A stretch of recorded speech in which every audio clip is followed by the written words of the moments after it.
Hi beautiful, welcome back to my channel. My name is Jamila Daura. Thank you for clicking to watch this video. If you are new, welcome, and if you're a returning subscriber, hi. So today's video I'm going to be sharing my top things to have as a modest Muslimah. I consider myself a modest Muslimah. There are stages to these things, so we are in no position to judge anybody, so don't judge me if I'm not modest Muslimah enough for you.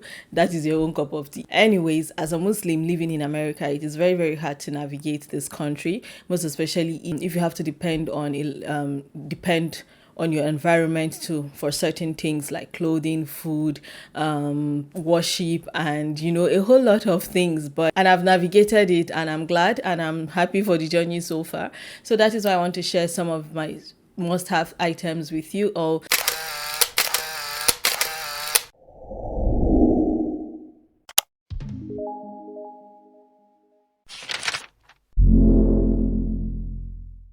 Before we get started, do not forget to subscribe, give this video a thumbs up, and yeah, the first thing I have on my list is a verse of the Quran, Surah Al-Baqarah, verse 238, where Allah have cautioned us to safeguard our prayer and to do it diligently. This is me paraphrasing, right? But you can look up that verse. I've held on to this verse for the longest. It was the verse that actually got me on that spiritual journey, on a spiritual journey thing, where I figured, oh, as a Muslim, Salat is very important, and a lot of things encompasses it: the state that you're in, your wudu, what you wear to pray, the knowledge that you have during the prayer that you're supposed to utilize.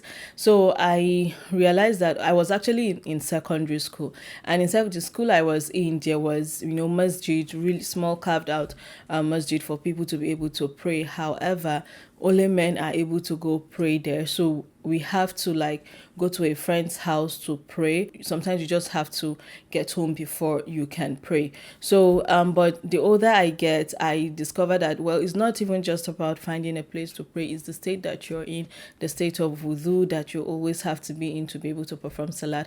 And as a woman, what you are putting on. So what I have first on my list is your himar for salat. Your himar is a form of hijab for you. It gives you that hijab that you need to seclude you, to protect you, and to seclude your body, to put your body in seclusion and not open up your body, and just put you in a very decent and modest praying state, right? So I figured that the older I got, I knew that I have to always be dressed in an appropriate manner where I can pray at any time, wherever I am, regardless of what I'm wearing, because some of the excuse sometimes is that, oh, I'm putting on this, I cannot pray.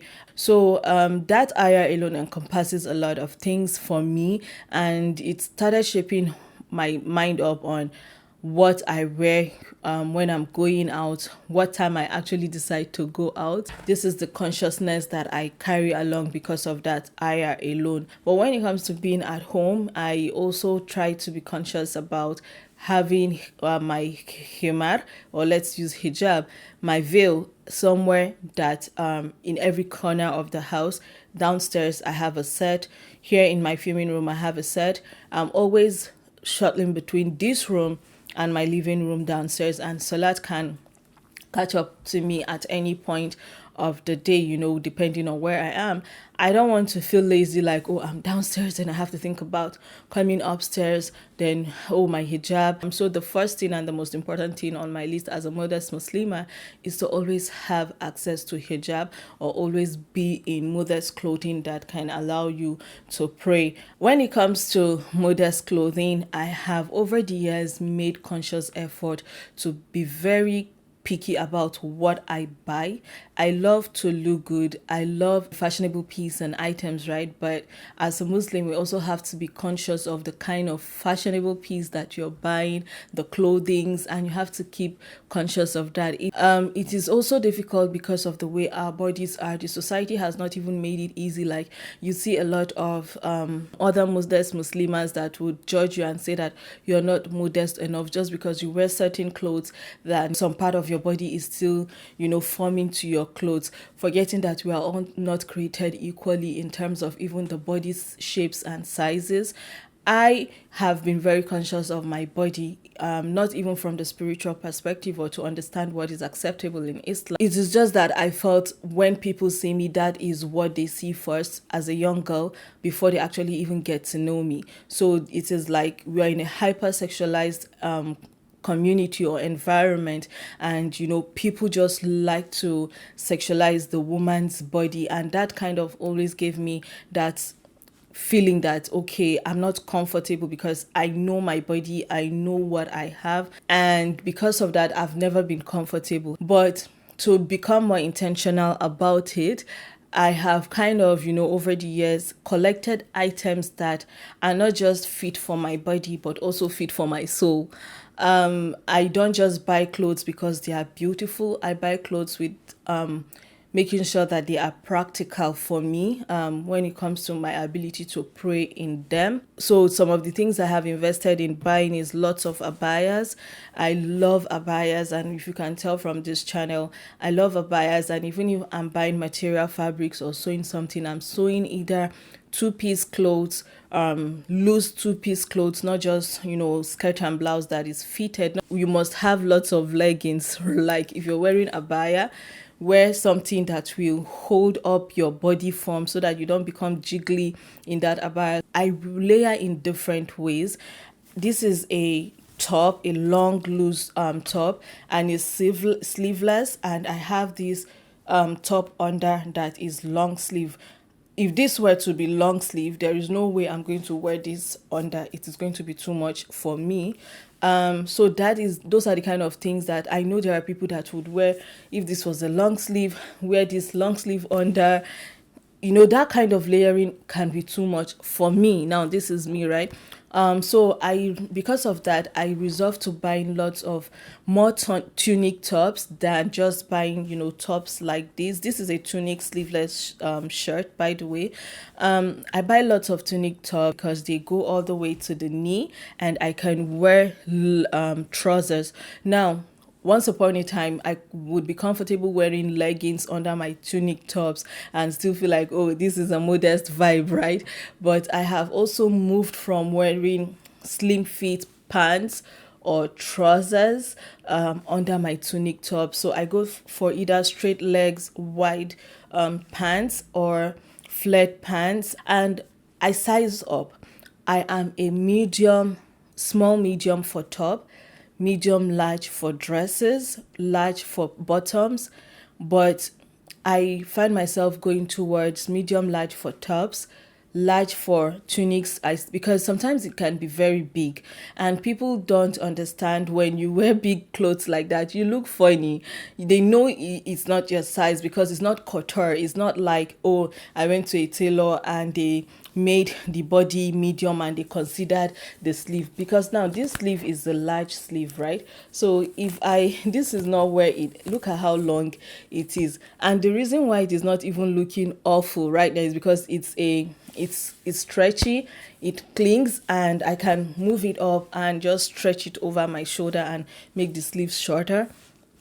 No, people are not considerate like that. The fashion houses that are designing these clothes, they don't think about you, the Muslim woman, in that manner. A medium is going to be sized to a medium, sleeve wise, body wise.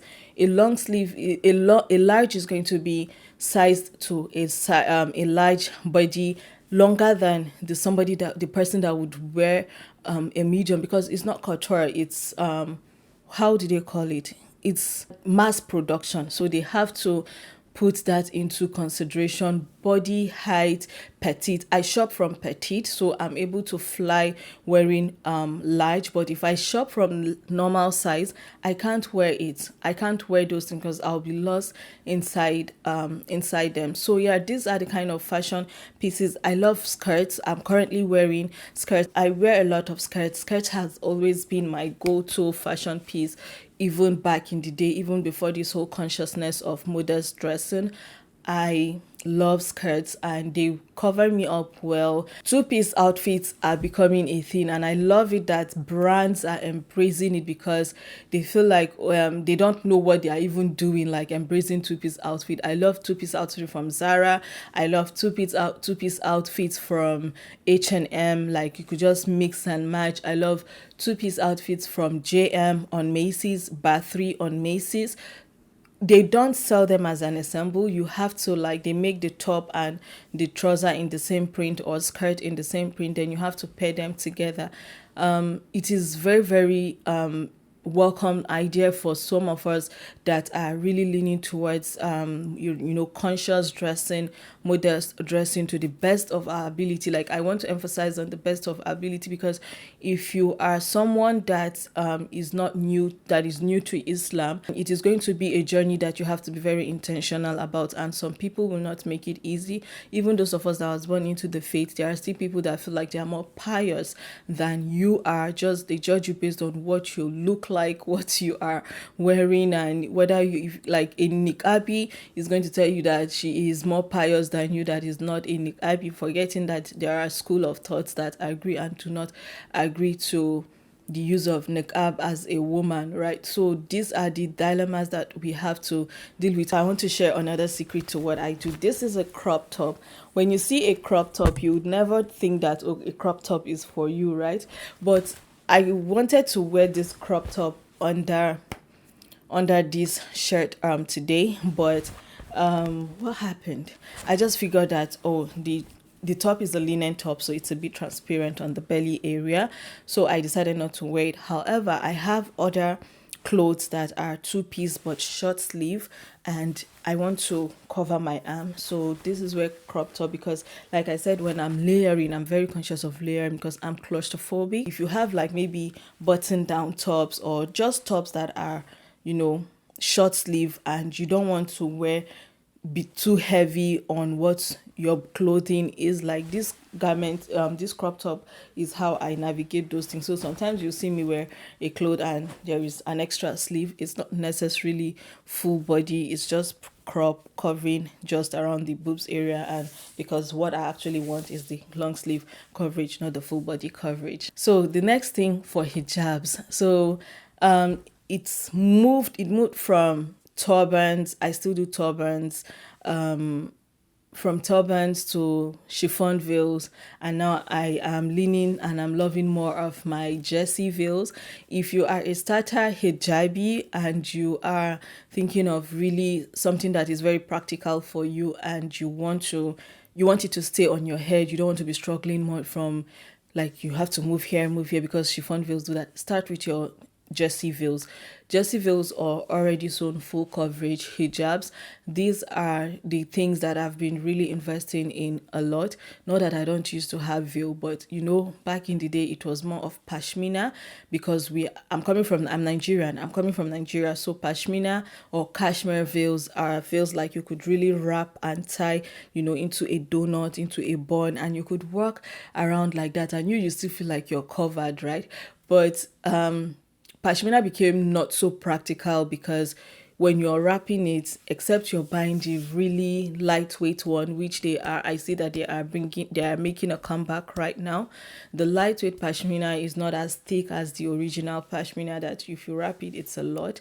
So we used to use it, and let me know if you know what I'm talking about. We used to use it to just wrap donuts on our head. Then if you want, you can throw a chiffon veil over. If you don't want, you don't need a chiffon veil. But my transitioning has moved towards like more of chiffon veils, jersey veils, and to be able to make my chiffon veils, though they are transparent, to be able to make them practical is to use underscarf. Underscarf are a must. Then God bless the person that came up with hijab magnets, because hijab pins are not for me. I have never used them. I don't know how to use them. I don't feel safe using them. So I used to just have my veil and just throw it over my head. So the sliding down and all those things, you have to deal with it. But now with hijab magnets, I thought I have hijab magnets around here, but I can't find it. I think I moved it, but yeah, hijab magnets help to keep your hijab this thing. But however, I did find some pins, you know, people that use pins. I don't use them. This actually, I gathered them from clothings. When you buy clothes and they come with them. These are other hijab pins that I had invested in the past, like years ago, thinking that, oh, I'm going to be doing the hijab pin stuff. But no, the fear of it going into my brain would not even let me use it. So I kind of stayed away from hijab pin. And the moment I found out about hijab magnets, I started buying it, and I love my hijab magnets. They help me use my chiffon veil, my satin veil, but my go-to now is my jersey veil. And yeah, the last thing I have that is my go-to is where I shop. You must have where you shop. You must find your style, and for you to be able to when you find your style, then you'll be able to find where is convenient for you to shop for all these things. I have found a few websites that are my go-to for my shopping. Aside abayas, I hardly buy abayas online. However, when you travel abroad, maybe to Saudi or Dubai, the UAE rather, or any of the Gulf countries, you will find practical abayas for you to wear. For tunics and for tops, I shop a lot from H&M for myself. God bless H&M. Like they have I don't know if who is their designer, but they do have, as much as they have flimsy clothes, they do have lots of tunic and gowns, and it's under their dresses category that you can find and style in a very modest way. This is from H&M. My inner sleeve is from either Amazon or Skims. This what I currently have now is Skims inner long sleeve crew neck. The neck is all the way here. Like if I didn't have this on, you barely see this side of my neck, and that is why I love it. I just bought this one that I'm supposed to. There is a defect on the product. Let me see if I can show you guys. There's a defect on one of the products, so I'm returning it. However, I also invest in lots of neutral colors in case you notice. So this is the crew neck. You see how high it is, and it is thick. It is also compressive, so that is why those are the places I buy for my veils. For quality jersey veils, just go to Hot Hijab. I'm not even going to lie about this. I have gotten lots of jersey veils from Kashka, Dubai. Quality jersey veil for more distinct, better quality is Hot Hijab. Color payoff, the longevity, wash, use, you will get it from Hot Hijab. But if you love Kashka, I mean, if I see Kashka, I'll still buy because some of them come with designs. But for Hot Hijab, it's all plain, no design, no nothing on it, like germs and laces and all those things. I'm not here to tell you that my way is better. I swear to God, there are people who see me and they still feel I'm flawed. That is their cup of tea. My journey and relationship is with Allah. But if you intend to actually embark on this modest journey thing, and you don't know what to have, where to start from, how to navigate, and how to kind of make it look a little bit trendy and more fashionable and more pleasing to you and your personality, then this is why I made this video, just so you wonder what informs my dressing. So yeah, I hope you've learned or enjoyed this video. Let me know what if you have a topic in mind that you would like for me to talk about. Leave it in the comment section, and yeah, subscribe, give this video a thumbs up. See you in my next video. Bye and stay blessed.